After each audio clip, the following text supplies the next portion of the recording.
There is a swimming pool in Sacramento, California that most people have never heard of. It sits in the middle of an old apartment complex on Bell Street. Nothing special about it. Just a small pool surrounded by concrete, with apartment units facing it on both sides.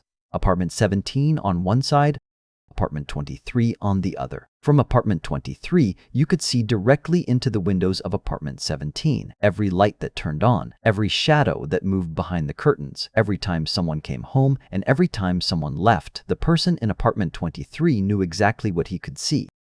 The young woman in Apartment 17 had no idea he was watching. Her name was Marie Benalik, and on the night of October 25, 1970, she went to sleep believing tomorrow would be just another Monday. She had no reason to think otherwise. She was 28 years old, deeply in love, and exactly 33 days away from her wedding. She never woke up. Before we go to that night, you need to know who Nancy actually was, not the name in the police file, the real person. Nancy was born on June 13, 1942, in Grass Valley, California, a small, quiet town tucked into the western foothills of the Sierra Nevada mountains. Old gold rush country, pine trees, rivers, and streets where everyone knew your name. She grew up there, played softball, was a song leader at school. And she had this quality about her that people remembered long after they met her. She was the one who held everything together while everyone else was figuring themselves out. When she and her sister Linda lived together as young women, their whole friend group called Nancy Ma. She was the oldest, the responsible one, the one who kept the chaos from getting out of hand. But underneath that reliability was someone who was genuinely fun to be around. Her brother-in-law Tom described her simply. He said they watched Perry Mason together every week. He said she was into reading, loved being active, and that they played tennis regularly. Then he paused and added, she beat him every single time, every time. He would let him return one shot every now and then, just to be kind. And her sister Linda laughed, remembering how Nancy, despite being a slight woman, had the appetite of someone twice her size. She could sit down and finish a pile of Jim Boy's tacos like it was nothing. These are small details. But they are the details that make a person real. And Nancy was very real. After high school, Nancy's life took turns that showed she had real courage. She went to beauty school, worked as a hairstylist for a while in Grass Valley. And then, at some point, she made a decision that took nerve. She packed up and went to Hawaii with a friend, worked there as a hairstylist, built a life far from the small mountain town she grew up in, but California eventually pulled her back. She returned, moved in with Linda, and enrolled in stenography school in Sacramento. She was training to become a court reporter, precise, focused, detail-oriented. It fit her perfectly. By 1970, she had been doing the job for 4 years.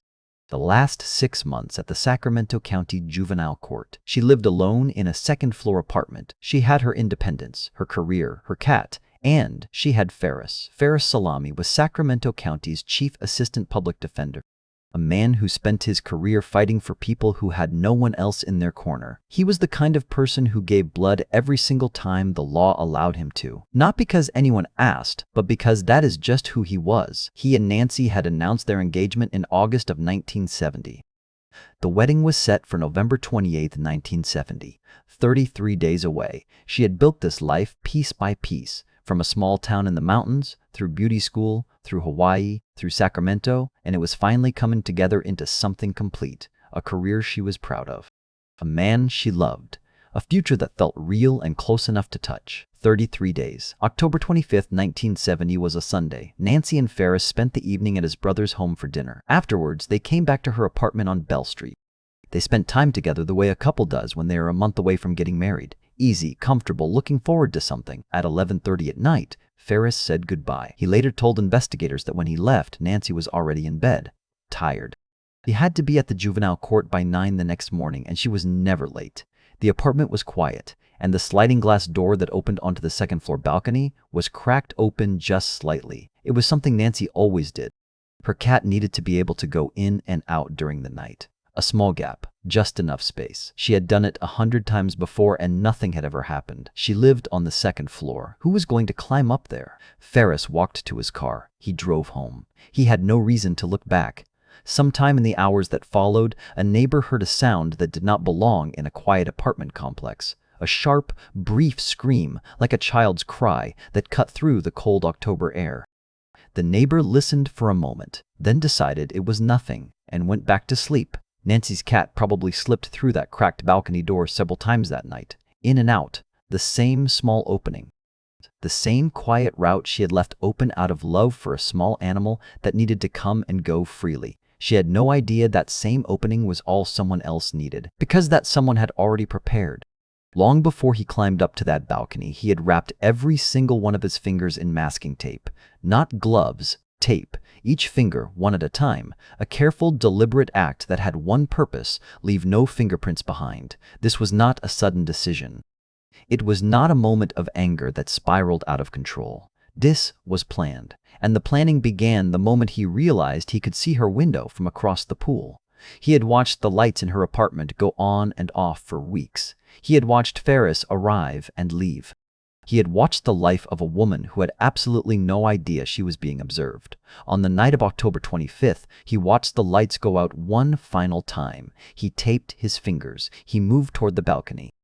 The same door Nancy had left open for her cat. He gripped it with his taped hands and slid it open just a little wider. And in that moment, the 33-day countdown to Nancy's wedding came to a silent, tragic end. At the Sacramento County Juvenile Court, 9:00 a.m. came and went. Nancy's chair was empty. For most people, being a few minutes late means nothing. A slow morning, bad traffic, an alarm ignored. Nobody thinks twice. But Nancy's coworkers thought twice immediately. Because in 4 years of working at that courthouse, Nancy had never once arrived late without calling ahead. It was the kind of person who showed up early. The kind of person who, if anything came up, would absolutely let someone know. Her absence that Monday morning did not feel like a late start. It felt like a door that had been left open to something terrible. By 9:05 a.m., someone tried calling her apartment. No answer. They tried again. Still nothing. The phone rang and rang into a silence on the other side, and that silence was louder than anything else in the room. Linda Cox was at work when the call reached her. Linda was Nancy's younger sister. And here is the detail that sharpens everything. Linda and her husband Tom did not live across town. They lived in the same apartment complex on Bell Street, the same building, just a short walk from Nancy's front door.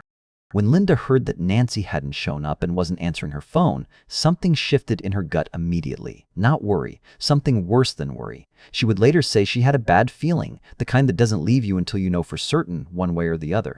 He reached out to friends who were also court reporters, people who could physically check the parking lot. They looked. Nancy's car was still there. She hadn't gone anywhere. She was somewhere in that building, not answering, with her car sitting exactly where she'd parked it the night before. Linda called Tom. Tom understood immediately what had to happen next. He got in his car and drove to Grass Valley, to Lytton Hill, where Nancy's mother was at work that morning, to tell her in person before the news reached her any other way. That drive must have felt like the longest of his life. Meanwhile, a man named Jack Moncrief made his way to Nancy's apartment door. Jack was the son of Joella Moncrief, one of Nancy's coworkers, close enough that a phone call asking for help needed no explanation. Jack knocked on Nancy's door. No answer. He knocked again and called out her name. Nothing. He went to the apartment manager, Lyndon Anderson, explained what was happening, and Anderson walked back with him to apartment 17. He unlocked the door, then stepped aside. Jack went in alone. What Jack found inside is something he would carry with him forever. The bedroom was cold. The balcony door was still open, that same small gap Nancy had left for her cat the night before, and the October morning air had been moving through the room for hours.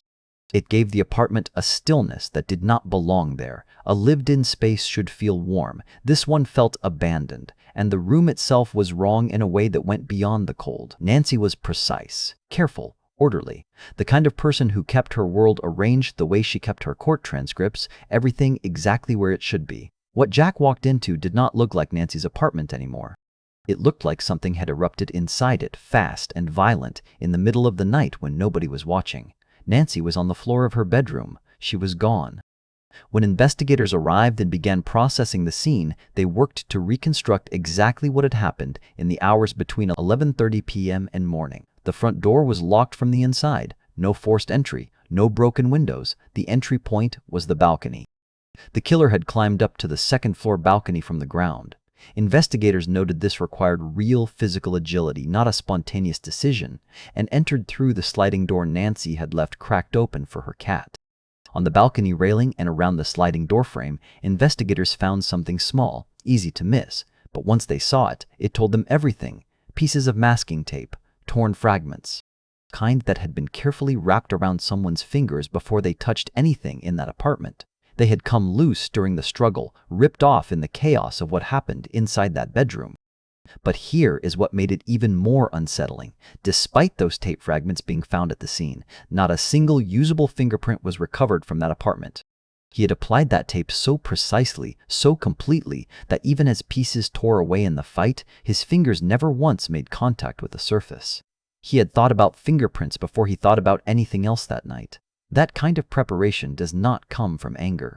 It comes from planning, from sitting somewhere quiet, thinking it through, and deciding in advance that he would leave nothing behind. Then investigators stepped onto the balcony, and they found the blood trail. It started at the top of the balcony railing, right at the point where he had dropped down to escape. It continued to the sidewalk below. Then it moved along that sidewalk, around the outside of 2 apartment buildings, all the way across the complex to the parking lot at the far end. There it stopped. He had gotten into a vehicle and driven away into the pre-dawn dark of Sacramento. But here is the detail that changes the entire meaning of that blood trail. That blood was not Nancy's, it was his. Nancy had fought back. Chief Deputy Fred Reese, speaking to the Sacramento Bee the very next morning, confirmed it without softening the words. The evidence on Nancy's hands told a story of incredible bravery. It was clear she had fought back with everything she had, refusing to surrender in those final moments. She left behind clear evidence of her resistance, the marks of someone who fought for her life until the very last second. She was not a passive victim in those final moments. She was a witness, marking her killer with his own blood. Every trace he left behind, from the balcony to the parking lot, was a direct result of Nancy's courage. She ensured that the truth would remain, even when the trail went cold. With her last fighting act, she drew a line from her apartment door all the way to the man who walked away from it. That blood would sit in an evidence freezer for the next 34 years, waiting for a science that didn't exist yet. In the weeks that followed, investigators moved with real urgency. They interviewed over 500 people within the first month. Neighbors, co-workers, friends, anyone connected to Nancy or to that building. They also did something that would not be legally permitted today. They went directly to every emergency room in Sacramento County and pulled records of anyone who had come in with cuts or wounds to their hands or arms around the time of the murder. They tracked down every single person on that list. They interviewed them all. Everyone had an alibi. Dead end after dead end. Every lead that looked promising closed before it opened. Every name that came up had an explanation. The investigation that started with 500 people and an entire city's attention slowly, painfully narrowed down to nothing. Investigators were not lazy. They were not careless. They worked this case hard. But the person they were looking for had prepared too well, moved too carefully, and left behind only the one thing he hadn't planned on, his own blood. And they didn't yet have the tools to read what it was telling them. Among those 500 people was a young man from the apartment complex itself. He sat across from investigators. He looked them in the eye. He answered questions calmly. He said he had been home all night. His roommate confirmed it. The investigators wrote it down, thanked him, and moved on. He stood up, walked out to the same parking lot where his blood had dried into the pavement, crossed the complex, and went back to the one place nobody thought to look closely at, across the pool, to apartment 23. While investigators chased 500 names across Sacramento, the man they were looking for was doing something that should make your skin crawl. He was going about his life. Richard John Davis was 27 years old in October of 1970. No violent criminal record, no history that made anyone look twice. One DUI, that was the full extent of what law enforcement had on him. To anyone who passed him near that pool, he was just another young man in a Bell Street apartment complex. He had a roommate, he had a routine, he had a face that detectives looked at directly and saw nothing worth holding. And after he sat across from those investigators, answered their questions calmly, and walked away, he stayed. For 4 more years, Richard Davis lived in the shadow of his own crime. He walked past that pool every morning. He could see the balcony he had climbed. He could see the sliding door. He could see the window of the apartment where he had ended a life, and he watched it, knowing exactly what he had done there, while everyone around him was still trying to understand what had happened. Nancy had been given 28 years on this earth. Davis walked away and collected 27 more, the exact same number, before dying in 1997. She got a life. He got 2. There is no way to sit with that detail comfortably. Sacramento in 1970 was not a city at peace. Just down the street, a young woman named Judith Ann Hikari, 23 years old, a registered nurse, also engaged to be married, had been abducted from her own apartment parking lot that same year. Her remains were found months later. Her killer was never identified. To the south, the Zodiac killer was still active, sending taunting letters to newspapers, claiming victims, and vanishing without a trace. California felt like a place where evil moved freely and law enforcement kept arriving just a moment too late. Nancy's case existed inside that climate. A city already overwhelmed, investigators already stretched, resources divided across multiple open cases, and a public that had grown quietly used to the idea that sometimes killers simply walked away clean. The years began to pass. The 1970s became the 1980s. New detectives inherited old files. The active trail had gone cold. Without a named suspect, without a DNA database, without the ability to say anything more than a blood type, there was simply nowhere left to go. The 1980s became the 1990s. Ferris Salami was still in Sacramento, still working, still carrying a question nobody could answer. He had spent his entire career defending people inside the same courthouse where Nancy had worked, a man who believed in the law deeply enough to give his life to it. He gave blood every time he was allowed to. He spent decades fighting for justice on behalf of strangers, and the man who shattered his world lived completely under the nose of that same system, undetected, untouched. Ferris never got the name he deserved to hear. In 2004, forensic science had advanced enough to extract a full DNA profile from the blood drops collected at the crime scene in 1970. After 34 years in an evidence freezer, that blood finally had something to say. The profile went into CODIS, the FBI's national database of convicted offenders. If Davis had ever been arrested and convicted of another crime anywhere in the country, the system would find him. The database ran, no match. They tried again through the state's familial DNA database in 2008, a newer system that could find biological relatives, not just exact matches. If anyone connected to Davis had a criminal record, that search could point investigators in the right direction. Still nothing. They ran it again, and again, and again. 5 separate searches, 17 years of waiting. Each one a moment of genuine hope, and each one returning the same empty answer. The reason was straightforward and infuriating. Richard Davis had never been convicted of a violent crime. He had killed Nancy in 1970 and spent the rest of his life completely invisible to every system built to find people exactly like him. No record, no flag, no trace. He died on November 2, 1997. Complications from alcoholism. Age 54, his body was cremated. He took his secret with him. Nancy's father, Brian, died in 2003, never knowing. Her mother, Elaine, died in 2009, never knowing. On February 2, 2014, Ferris Salami died of leukemia. He was 84 years old. He had spent 44 years as one of Sacramento's most respected public servants, and he died still carrying the one question his entire career in justice could not answer. Who killed Nancy? 3 of the people who loved her most, gone. The question they each carried, unanswered, buried with them.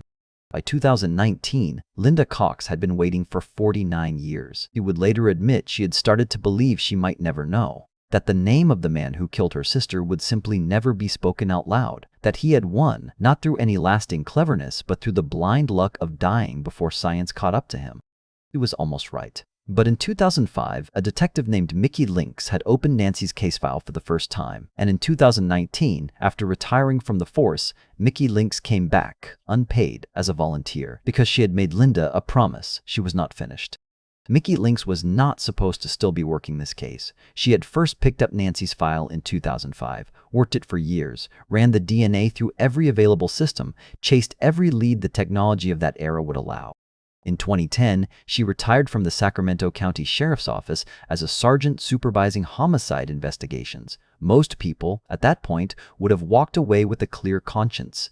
Mickey came back in 2019, no salary, no obligation, as a volunteer, because somewhere along the way, she had made Linda Cox a promise. And she was not the kind of person who made promises she intended to break. In 2018, something changed the entire landscape of cold case investigation. Forensic genetic genealogy, the method that had just been used to identify the Golden State Killer after more than 40 years, gave investigators a completely new way to work from a DNA sample. The old approach required a direct match. The suspect's DNA had to already exist in a criminal database. If it wasn't there, the search ended. This new approach was different. It looked for relatives, a distant cousin who had uploaded their DNA to a genealogy website, a second cousin who had done an ancestry test years ago and forgotten about it. Each match added a branch to a growing family tree.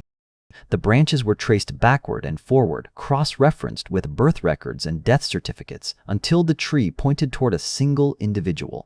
Mickey and the Sacramento County Cold Case team began applying this method to Nancy's case in November of 2019. What followed was not a dramatic single moment. It was years of quiet, grinding work.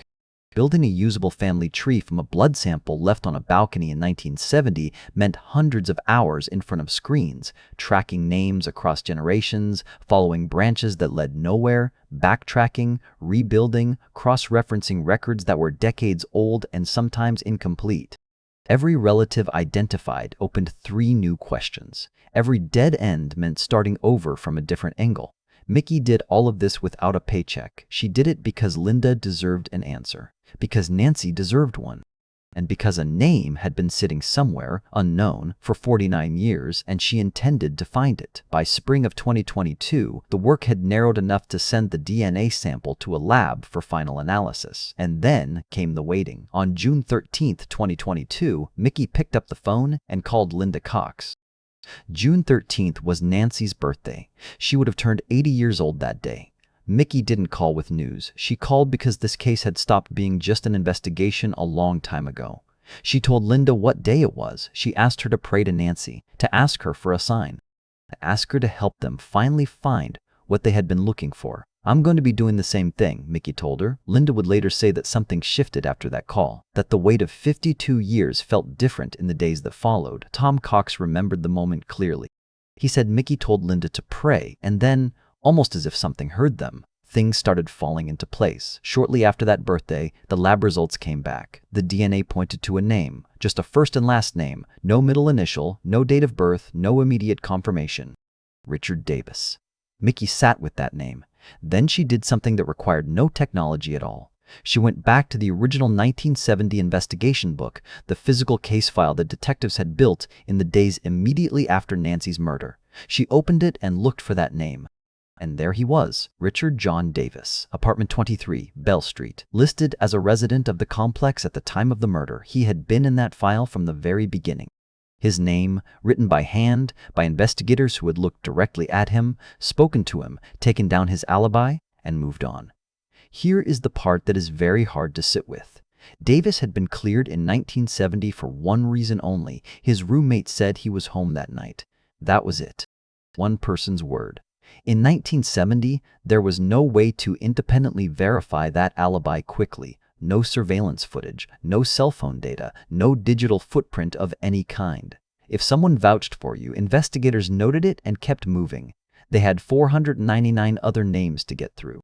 Davis knew exactly how that system worked, and he used it perfectly. The roommate said he was home. Investigators wrote it down and moved to the next name. And Richard Davis walked away clean, his name recorded in a book that would sit on a shelf for the next 52 years, holding the answer nobody knew was there. Mickey contacted Davis's former roommate. He confirmed the name, confirmed the initials, confirmed it was the same Richard John Davis from apartment 23. The pieces locked together. But there was a problem. Richard Davis had died on November 2, 1997. His body had been cremated. There was nothing left to test directly. The only way to confirm the match was to find someone biologically connected to him. Investigators tracked down Davis's daughter. She was in her 50s. She had lived her entire life with no reason to believe her father was anything other than who she had known him to be. The phone call she received rewrote everything. She was, by all accounts, absolutely shocked. She did not want to be part of this. She did not ask for any of it. The revelation that her father may have committed a brutal murder 52 years ago was not something she had any frame of reference for. But she made a choice. She provided her DNA, not for herself, but because she understood that a family had been waiting longer than she had been alive, that Linda Cox deserved a name, that the right thing, even when it cost something personally, was still the right thing. That was not a small decision, and it deserves to be remembered as an act of genuine moral courage. The lab compared her DNA to the blood drops from 1970. It matched. On July 21, 2022, 52 years, 8 months, and 26 days after Nancy Marie Benalik went to sleep and never woke up, there was finally a name: Richard John Davis, the man from apartment 23, the one who had been in the case file the whole time. On August 10, 2022, Linda Cox walked into a press conference at the Sacramento County Sheriff's Office and sat down next to Mickey Links. Linda was in her 70s now. Tom was beside her. They had been married for decades, built a life together, raised children, watched grandchildren grow, and through all of it, every single year, they had carried this. The unanswered question that never left the room, no matter how full the room was. Cameras were set up, microphones were arranged. Officials took their places at the front, and for the first time in 52 years, someone was about to say the name out loud. Sacramento County District Attorney Anne Marie Schubert stepped to the podium first. Before she said anything about the case, she paused and asked the room to understand exactly how much time had passed. Richard Nixon was our president, she said. The Watergate scandal was still 2 years away. The Vietnam War was the center of American politics. Ronald Reagan was not our president. He was the California governor. And 2 days before Nancy's murder, he was re-elected for a second term. She then added that Sacramento's sheriff at the time of Nancy's murder, John Misterly, had now been dead for over 40 years. She was not filling time. She was making a point. She wanted everyone in that room, everyone watching, to feel the full weight of what 52 years actually meant, not as a number, as a lived reality. As decades of birthdays and holidays and quiet Sunday mornings that Nancy never had, and that her family spent always aware of the shape of what was missing. Schubert then said something that has stayed with everyone who heard it. It's been said that justice can sleep for years and awaken when it is least expected. A miracle is nothing more than dormant justice from another time, arriving to compensate those it has cruelly abandoned. She looked at Linda and Tom. Nancy was never forgotten.